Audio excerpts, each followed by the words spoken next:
너는 여호와 내 하나님의 성민이라. 내가 하나님 여호와께서 지상 만민 중에서 너를 자기 기업의 백성으로 택하셨나니, 여호와께서 너희를 기뻐하시고 너희를 택하심은 너희가 다른 민족보다 수요가 많기 때문이 아니니라. 너희는 오히려 모든 민족 중에 가장 적으니라.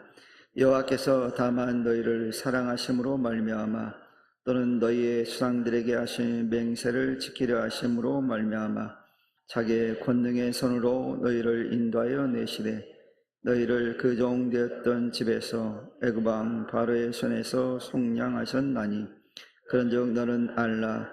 오직 내 하나님 여호와는 하나님이시요 신실하신 하나님이시라. 그를 사랑하고 그의 계명을 지키는 자에게는 천대까지 그의 언약을 이행하시며 인애를 베푸시되, 그를 미워하는 자에게는 당장에 부응하여 멸하시나니, 여호와는 자기를 미워하는 자에게 지체하지 아니하시고 당장에 그에게 부응하시느니라. 그런즉 너는 오늘 내가 내게 명하는 명령과 규례와 법도를 지켜 행할지니라. 아멘. 오늘은 이 본문의 말씀을 가지고 은혜로 택함을 받은 성민의 사명이라고 하는 말씀의 제목으로 함께 말씀을 나눠보려고 합니다. 오늘 특별히 거룩한 주일을 맞이해서 하나님 앞에 예배하러 나오신 사랑하는 여러분의 삶과 가정에 아무 조건 없이 우리를 사랑하신 하나님의 크신 은혜와 평강이 여러분 삶과 가정에 충만하게 임할 수 있기를 먼저 주님의 이름으로 축원합니다. 오늘 본문 6절의 말씀에 보면 이런 말씀이 있습니다. 너는 여호와 내 하나님의 성민이라. 내 하나님 여호와께서 지상 만민 중에서 너를 자기 기업의 백성으로 택하셨나니 라고 말씀을 합니다. 이 말씀에서 등장하는 이 성민이라는 그런 단어가 있습니다. 이 성민이라는 말은 본래 히브리어 카도시와 암이라고 하는 두 단어의 합성어입니다. 이 카도시라고 하는 말은 어떤 뜻이냐면 구분하다, 따로 구별하다 라고 하는 그런 뜻을 지녔고, 히브리어 암이라고 하는 단어는 백성이라고 하는 그런 뜻이 담겨져 있습니다. 그러므로 이 말의 뜻은 뭐냐? 성민이란 말의 뜻은 뭐냐면 거룩한 백성, 구별된 백성이라는 뜻입니다. 여기서 우리가 중요한 사실 하나가 있는데, 우리가 본래부터 거룩해서 성민이 된 것이 아니라는 사실입니다. 하나님께서 우리를 은혜로 구별해 놓으셨기 때문에 우리가 거룩한 백성이라고 하는, 구별된 백성이라고 하는 특별한 존재가 되었다는 점입니다. 운동선수들 가운데 최종적인 목표가 있습니다. 뭐냐면 국가대표가 되는 겁니다. 근데 이 국가대표로 발탁된 선수들이 처음부터 태극마크를 달고 태어나진 않았습니다. 많은 선수들이 있죠. 수많은 선수들이 있는데 그 선수들 가운데 선발이라고 하는 그런 규정, 그 과정을 다 거쳐서 선수를 선발해서 국가가 인정하는 선수로 선발합니다. 그런 선수를 우리가 일컬어서 국가대표, 그렇게 얘기합니다. 그러니까 국가를 대표해서 나간다는 얘기겠죠. 그러니까 특별한 존재라는 거죠. 그래서 아무나 되는 게 아니라 모든 선발 과정에 그 조건에 부합된 그런 사람들이 대표가 되어서 국가를 위해서 헌신하는 사람들을 국가대표라, 그렇게 얘기합니다. 그러면 국가대표는 국가를 위해서 특별하게 선택받은 그런 자들입니다. 오늘 본문에 또 보면 말미에 택하셨다라고 하는 그런 단어가 등장합니다. 히브리어의 이 단어는 바하르라고 하는 단어를 사용했는데, 이 단어 원래 뜻은 뭐냐면 이 장수가 전쟁터에 나갈 때 그 전쟁을 위해서 병사들을 선발한다는 의미에서 유래가 된 단어입니다. 그러니까 장수가 특별히 선택하는 거예요. 자기 작전에 합당한 병사를 선발해서 그를 데리고 전쟁터에 나간다는 얘기죠. 즉 여호와 하나님께서 이스라엘 민족을 하나님의 군대, 하나님의 병사로 모집했다고 하는 것, 그래서 귀한 일꾼으로 삼으셨다고 하는 그런 의미가 바로 성민이라는 말 속에 담겨져 있다는 얘기입니다. 마찬가지로 오늘날 우리 역시도 세상 속에서 하나님의 일꾼이자 하나님을 위해 싸울 하나님의 군대로 우리 사랑하는 성도들을 부르셨어요. 그러니 우리가 세상에서 그저 그렇게 사는 존재가 아니란 얘기죠. 하나님이 부르신 군대인데 어떻게 그저 그런 존재겠어요. 성경은 주님은 또 우리에게 말하기를 우리를 천하보다도 귀한 존재라고 또 말씀하셨어요. 하찮은 존재가 아니죠. 하나님께 부름을 받았다는 거 이미 특별하게 선발되었다는 거예요. 그래서 우리를 아주 특별하고 귀한 기업의 백성이라는 것을 우리 잊어서는 안 됩니다. 우리가 가져야 될 정체성이에요. 우리는 아주 특별한 존재예요. 왜요? 거룩한 나라의 백성이니까. 특별한 나라의 백성이니까.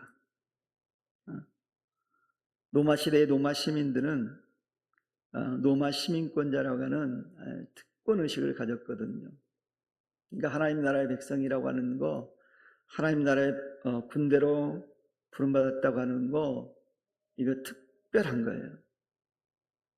그러니 이런 사실을 잊지 말고 우리는 어떻게 살아야 될까요? 아주 특별하게, 존귀한 자답게 살아내야만 합니다. 이런 애가 여러분에게 있기를 축원합니다. 그렇다고 한다면 하나님께서 왜 수많은 많은 세상 사람들 가운데 이스라엘이라고 하는 민족을 하나님께서 성민으로 부르셨을까요? 그리고 부족한 저와 여러분을 택해서 하나님의 백성으로 성민으로 삼아 주셨을까요? 본문은 그 이유를 세 가지로 말씀해 주고 있어요. 이 말씀을 살펴보므로 우리가 다시 한번 성민의 은혜를 깊이 감사할 수 있는 은혜가 있기를 바랍니다. 그 첫 번째 이유는 뭐냐면 우리가 가장 누구보다도 연약한 존재이기 때문이라는 거예요. 굉장히 역설적이죠. 세상은 잘 나가는 사람, 대단한 사람, 뭔가 특별한 능력이 있는 사람, 조건에 부합한 사람, 그 다른 사람보다 뛰어난 사람들을 선발을 합니다. 그래서 어떤 단체나 회사를 운영하기를 원합니다. 하나님은 반대였어요. 가장 작고 연약하기 때문에 우리를 부르셨대요. 여러분 7절 말씀에 보면 하나님 이스라엘이 다른 민족보다 수요가 많다거나 어떤 군사력이 강해서 택한 것이 아님을 분명하게 말씀하고 있어요. 오히려 뭐라고 얘기합니까? 모든 민족 중에 가장 작기 때문이다 라고 말씀하고 있어요. 무슨 얘기입니까? 가장 어리석고 가장 연약하고 가장 보잘것없는 인생이었기 때문에 택했다라고 말씀하시는 거예요. 너무도 역설적이잖아요. 잘 나가서 우리를 택한 것이 아니라 잘 못 나가서 택하셨대요. 하나님 이처럼 연약한 이스라엘 민족을 택해서 하나님의 권능과 이대하심을 세상에 나타나기를 원하셨어요. 그러니 이걸 통해서 아무리 우리가 보잘것없는 인생이라 할지라도 하나님의 손에 붙들기만 하면 위대하게 쓰임받을 수 있다는 사실을 우리가 보여주신 거예요. 그러니 내가 믿는다고 하는 거, 하나님의 성민이 되었다는 거 여러분 감사할 수 있기를 바랍니다. 그래서 자신의 연약함을 너무 잘 알았던 사도 바울이 고린도전서 1장 27절 28절에서 그가 이렇게 얘기합니다. 그러나 하나님께서 세상에 미련한 것들을 택하사, 누굴 택했다고요? 미련한 자들, 미련한 것들을 택하셨대요. 뭐 하려고요? 지혜 있는 자들을 부끄럽게 하려고, 세상의 약한 것들을 택하사 강한 것들을 부끄럽게 하려 하심이라고 말씀하고 있어요.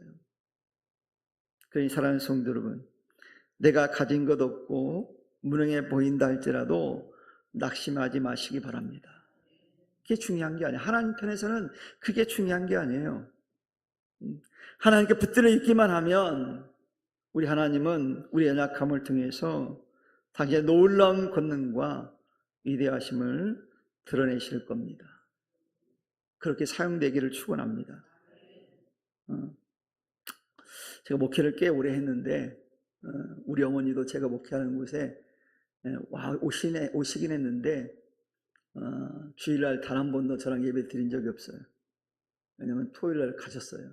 왜 가냐 그랬더니 우리 교회 예배 드렸는데 가셨어요. 근데 오늘 저희 교회에 우리 나랑 어릴 때 가장 많이 다퉜고 나를 가장 미워했던 지금 이제 권사님이신데 우리 배우는 안수 집사님이신데 제 목회는 최초로 우리 가족 중에 예배를 드리러 왔어요.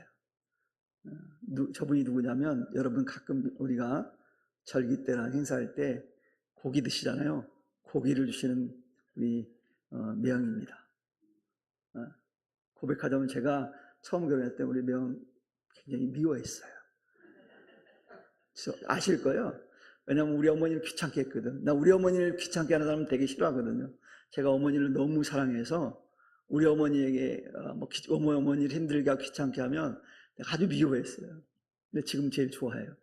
역전됐어요. 우리가 복음성가에도 역전들이라는 찬양이 있잖아요. 기도를 멈추지 않으면 역전된다고. 지금 역전됐어요. 저분이 이 천안 목사가 가장 사랑하는 매형이 됐어요. 감사할 일이죠.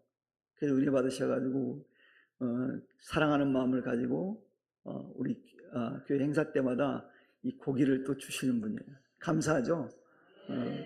기회가 뭐 박수까지 박수 치라고 한 뜻은 아닌데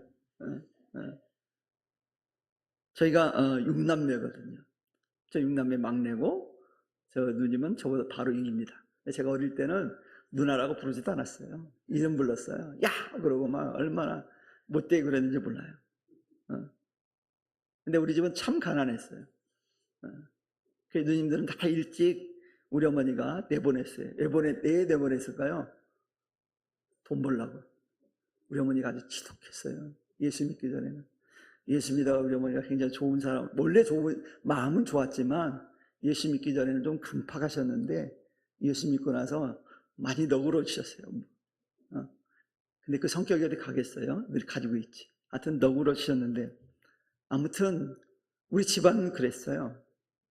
또 우리 아버지는 가끔 제가 얘기하지만 혼자 잘 사시다가 잘 드시다가 가셨어요. 무슨 뜻인지 아시죠? 많이 설명 안 해도. 그러니까 별로 제가 좋은 환경이 아니었어요. 근데 제가 지금 감히 여러분 앞에서 말씀을 가지고 복음을 전하고 말씀을 선포하고 있잖아요. 이럴 거라고 전혀 상상해 본 적이 없어요. 근데 이처럼 보잘것없는 저를 이 자리에 서서 위대한 하나님 말씀을 선포할 수 있는 축복을 주신 거예요. 그게 저는 저를 보면서 늘 그렇게 생각합니다. 내가 기적이다. 내가 기적이다. 내가 기적이 아니면 어떻게 이 자리에 설 수 있겠습니까? 그래서 늘 저는 감사해요. 오늘이 제일 감사한 날이에요. 오늘이 제일 젊은 날이 아니라 오늘이 제일 뭐라고요? 감사하는 날이에요. 그러니 우리는 나의 능력이 아니라 하나님께 주신 은혜와 축복을 기억하고 감사하게 되어지면 하나님 그런 사람을 사용한다는 사실을 잊지 않기를 축원합니다. 은혜를 아는 사람을 사용하십니다. 그러니 이 시간에 하나님 은혜에 감사함으로 하나님께 귀하게 쓰임받는 우리 성도들 되기를 축원합니다. 은혜를 알아야 돼요. 은혜를 모르면 쓰임 받을 수가 없어요. 우리는 너무도 연약하지만 하나님 우리를 불러줬죠. 얼마나 감사해요. 만약 하나님께서 이런 조건을 든다고 생각하고 있어요. 재산이 한 30억 가지고 있고 대학은 나오고 박사학위 2장을 가져야지 구원받을 수 있다. 그러면 자신 있게 손 드실 분. 30억 가지고 있는 분 있어요? 우리 교인 중에. 우리 명은 모르겠네. 여러분 30억 가지고 있어요? 탈락. 그럼 벌써 구원 탈락인 거예요. 하나님 그런 하나님이 아니잖아요. 지난번에 우리 큰아들하고 걷는 운동을 하는데 우리 아들이 그러더라고. 아빠 은퇴하고 은퇴 준비가 됐네. 그러니까 제가 저런 말을 묻는다는 건 네 알아서 살라는 뜻이에요. 제가 아빠는 네 알아서 사세요. 우리 알아서 살 테 이런 뜻으로 물어본 것 같아. 아니 그렇지 자기가 나를 부양하려면 저렇게 안 묻거든요. 아빠 걱정하지 마. 이럴 텐데 이렇게 물어서 얼마나 한편은 감사한지 몰라요. 아빠의 능력을 인정한 거잖아요. 나쁘다는 뜻이 아니에요. 나쁘게 얘기한 게 아니에요. 다시 한번 우리 아들이 저한테 충격을 줬어요. 그래 은퇴 후에 꿈이 있어요? 뭐 이렇게 물어보더라고요. 제가 있긴 있는데 자세하게 얘기는 안 해요. 간단하게 얘기하고 꿈이 바뀌었다고만 얘기했어요. 제가 예전에는 지난번에 얘기했지만 은퇴하고 소통할 수 있는 카페를 만들어서 하겠다고 그랬는데 요즘 카페가 너무 많아서 포기했어요. 다른 거 하려고.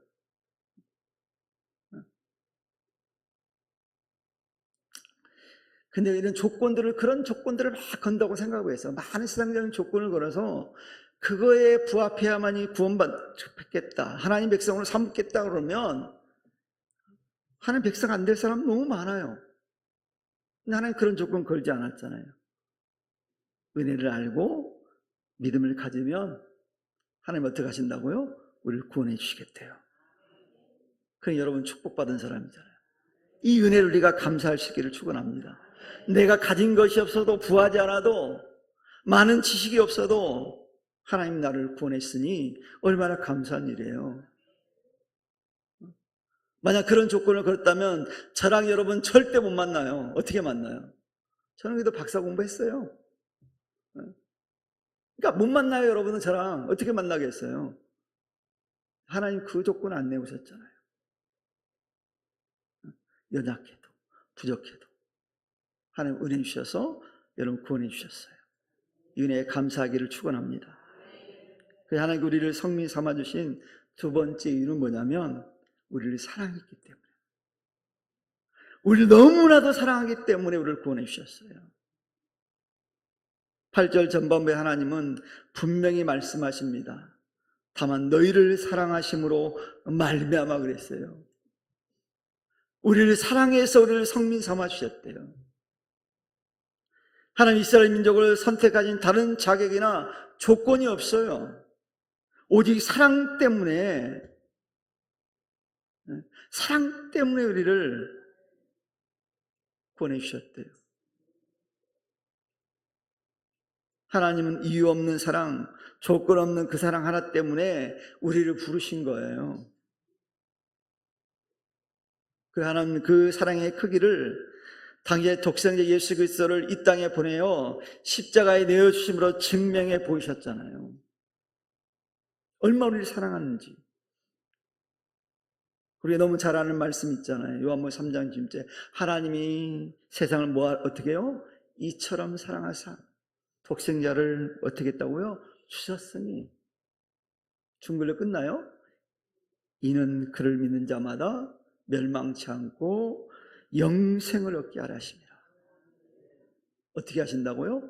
영생. 우리는 하나님을 위해서 한 게 없어요. 근데 하나님은 우리를 사랑해서 독생자를 주시고 그를 믿는 자는 멸망하지 않게 하시겠대요. 사도 바울은 로마서 5장 8절을 통해서 말씀하기를 그는 더 구체적으로 얘기해 줍니다. 우리가 아직 죄인되었을 때, 우리가 죄인이었대요. 죄인되었을 때 그리스도께서 우리를 위해 죽으심으로 하나님께서 우리에 대한 자기 사랑을 확증하셨느니라고 했어요.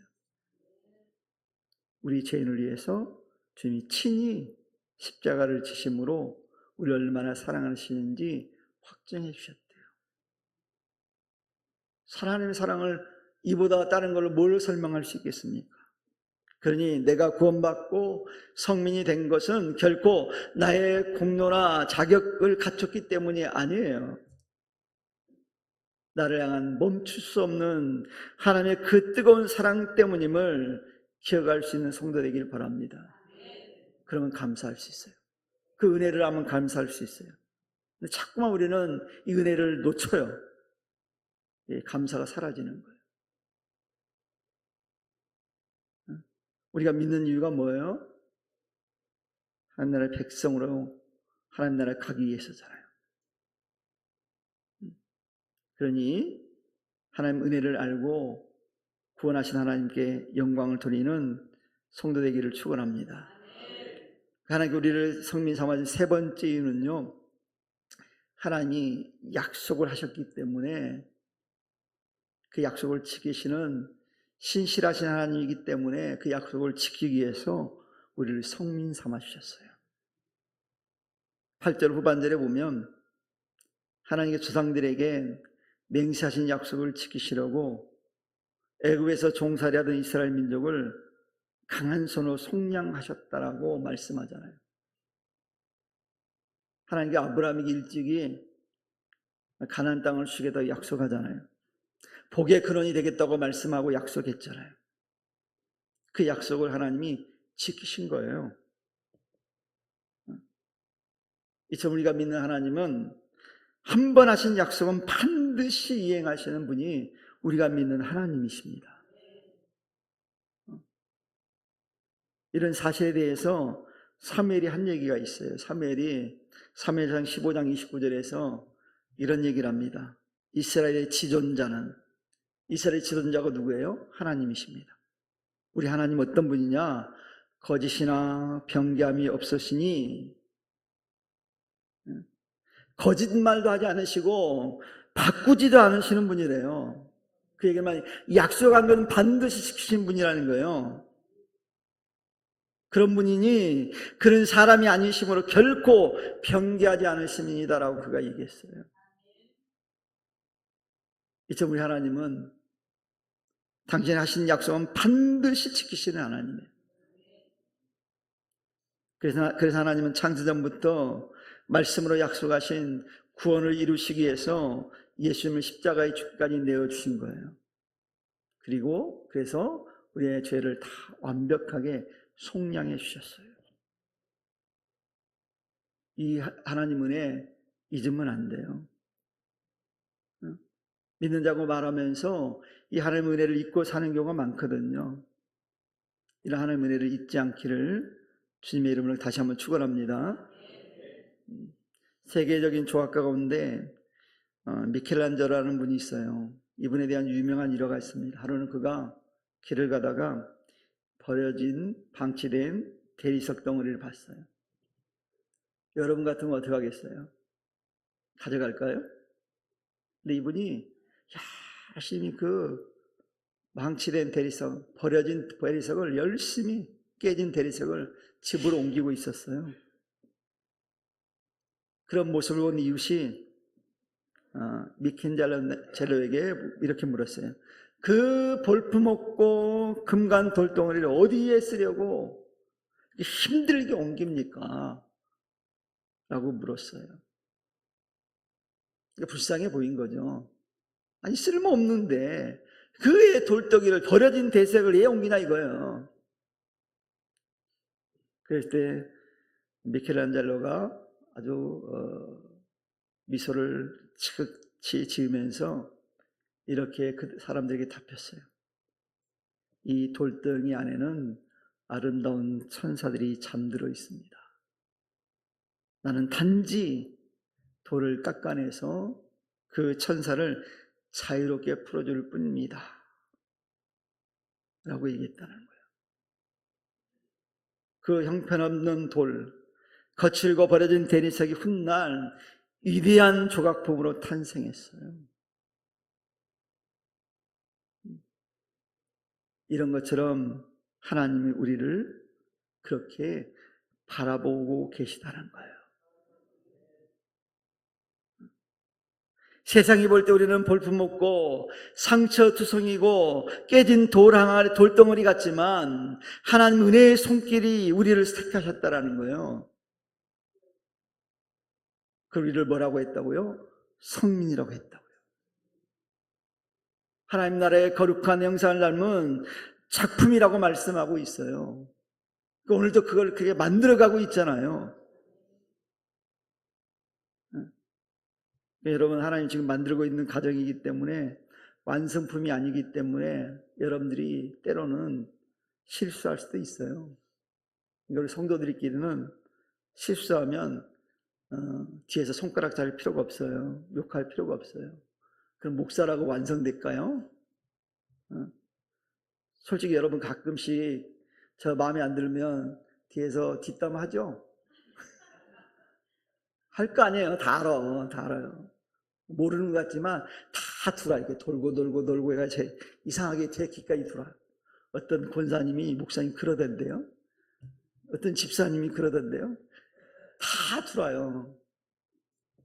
목사하면 상처 안 받을 것 같죠? 저 의외로 열입니다. 그래서 상처도 받아요.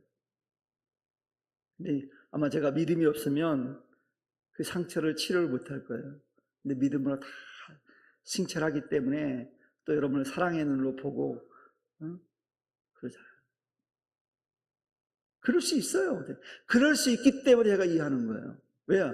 우리는 완제품이 아니잖아요. 완전히 완성품이 아니기 때문에 그럴 수 있어요. 뭐 하신다고 지금 하나님이 그런 우리를 어떻게 하고 있다고요? 만들어 가고 있는 중이에요. 그렇다고 너무 심하게 해서는 안 돼. 또 이렇게 제가 얘기했다고 우리 목사님이 허락했어. 맨날 뒷담화하면 안 돼요. 여러분에게도 이게 안 돼. 서로 어떻게 해야 돼요? 그런 일이 보이거든 뭐 해야 될까 우리는? 네? 뭐 해야 돼요? 기도해야 돼요. 그 영혼을 위해서 하나님께 기도해야 돼요. 그러면 그가 어떻게 될까요?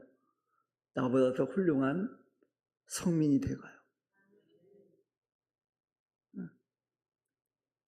사실 여러분, 하나님은 도저히 어떻게 보면 구원받을 가치가 없는 우리를 긍휼히 여기셨잖아요.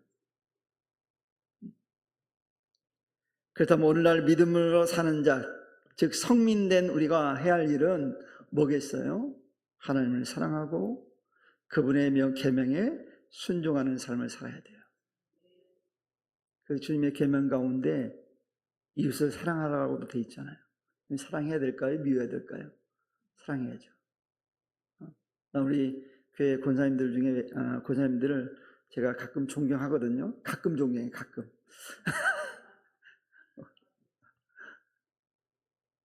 왜냐하면 과거 얘기를 듣거든요. 남편이 옛날에 어땠어요? 뭐 그 얘기 듣거든요. 그러니까 남편들 뒷담화해요. 가끔 우리 권사님들도. 그러니까 안 하는 거 아니에요. 남자들도 부인 뒷담화하잖아요. 우리도 목사들끼리 모이면 사모들 뒷담화해요. 안 하는 게 아니에요. 근데 왜 존경하냐? 기도를 승리했거든요. 그 남편들을 위해 다 기도하면 내가 존경해요. 우리 권사님. 야, 대단하다. 어떻게 저렇게 견뎠지? 지금도 견디고 계신 분들도 있어요. 우리 교인 중에, 권사님 중에. 그러니까 그분들을 위해서 기도해 주시고 존경하셔야 돼요. 견디고 있는 분들. 이번에 뭐 산상상에 강사가 뭐 견디고 뭐 버티고 뭐 살아나야 된다고 그러더라고요. 딴 건 제가 기억 안 나는데 그건 딱 그 세 마디로 은혜가 되더라고요. 버티고 견디고 살아야 된다. 정말 그런 삶을 살아왔잖아요. 사랑해야 할 대상이지, 예. 물론 가끔은 욕하지만 사랑할 대상입니다. 왜요? 우리가 그렇게 사랑받았잖아요. 우리가 그런 존재잖아요. 마땅히 심판받을 백성인데 하나님을 사랑하셔서 우리를 구원해 줬잖아요. 그 사랑을 받았으니 그 사랑에 보답해야죠. 그 하나님의 사랑을 가장 확실하게 보답하는 길은 그 말씀과 계명에 순종하는 거거든요. 내가 원하는 대로 살지 않고 하나님 원하는 대로 살아가는 드리는 거, 이것이 정말 하나님을 사랑하는 자의 모습이거든요. 그래서 여러분, 계명을 지킨다고 하는 것은 단순히 외적인 율법 준수만을 뜻하는 것이 아니잖아요. 계명을 지킨다는 것은 마음으로부터 뭐예요? 하나님을 경외하고 하나님을 두려워하며 감사함으로 하나님 말씀에 반응하는 거예요. 이 반응이 중요해요. 반응하지 않으면 죽은 거나 마찬가지잖아요. 가끔 의학 드라마 보면 의사들이 환자가 와요. 첫 번째 뭐예요, 의사들이? 혹시 보셨어요? 안 봤어요? 드라마 안 봐요? 안 본 척 하는 거죠, 드라마. 보면 드라마 보니라고 교회 못 다닐 때도 있잖아요. 근데 뭘 안 본다고 그래요. 드라마 보잖아요. 근데 드라마 보면, 의학 드라마 보면 의사가 딱 환자가 들어오면 눈을 딱 까지도 있고 뭐예요? 후레쉬를 붙여. 그러면서 다른 의사들한테 그럽니다. 동공 반응이 없다. 그럼 뭐라고 그래요? 죽었다고 그래요. 반응을 보는 거예요, 반응. 하나님 말씀하셔도 반응이 없으면 죽은 거예요. 그러니 하나님을 마음으로 경외하지 않고 두려워하지 않고 감사하지 않으면 하나님 말씀에 대한 반응이 없는 거죠. 은혜를 받았으면 반응해야죠. 그래서 하나님 향한 경외심과 감사가 빠진 순종은 껍데기에 불과해요. 아무 의미가 없어요. 요즘 여러분 과자 사 먹어 보셨어요, 혹시? 요즘 과자 뭐 이렇게 뭐라 그래요? 그 과자 뭐라고 그러죠? 스낵 과자를 보면 뜯어보면 열받아. 비싼데 열받아. 왜요? 딱 들으면 공기가 많이 차 있고 과자는 얼마 안 돼. 비싸. 코스트코는 좀 싸더라고요. 코스트코 별로 안 좋아했는데 가끔 따라다녀 보면 재밌어요. 구경하는 거. 열받아요. 그 과자 보면. 이게 뭐예요? 껍데기는 화려한데 속이 없는 거예요. 진짜 순종은 뭐냐면 내게 베풀어주신 그 크신 사랑과 은혜에 감사하는 마음으로 하나님을 높이고 그의 말씀에 기쁨으로 발걸음을 맞추는 삶을 살아내야 되는 거예요. 하나님 말씀에 우리 발걸음을 맞춰야 돼요. 하나님 내게 맞춰주기를 원하는 게 아니라 우리 하나님 발걸음에 우리의 삶을 맞춰가야 돼요. 그게 순종이에요. 그런 삶을 사는 성도 되길 축원합니다. 사랑하는 성도 여러분, 오늘 특별히 주일 예배드리는 우리 모두가 매일 삶 속에서 나를 향한 하나님의 은혜를, 사랑을 경험하고 깨닫는 은혜가 있기를 바랍니다. 매일 체험해야 돼요. 제가 한 얘기 하나 성경에 나와요. 이스라엘 백성들이 광야에서 매일 하나님을 체험했잖아요. 매일 아침. 그게 끊기니까 이 사람들이 배반하고 우상 숭배하고 막 그러잖아요. 하나님 은혜가 끊기는 순간 하나님 배반하거든요.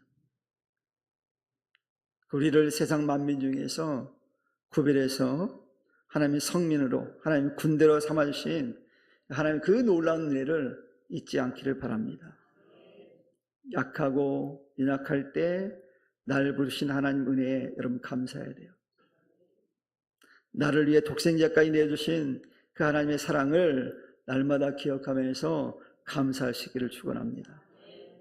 그러니 이번 한 주간도 내 힘과 자랑을 내려놓고 온전히 하나님만을 경외하시기를 바랍니다.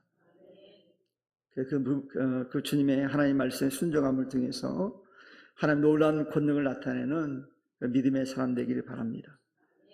그리고 믿는 자로서 하나님 성민으로서 저와 여러분의 삶 가운데 하나님 은혜 가운데서 하나님의 은혜를 경험하고 주님이신 능력으로 승리하는 삶을 멋지게 살아낼 수 있는 한 주간이 될 수 있기를 주님의 이름을 간절히 축원합니다. 기도하겠습니다. 하나님 감사합니다.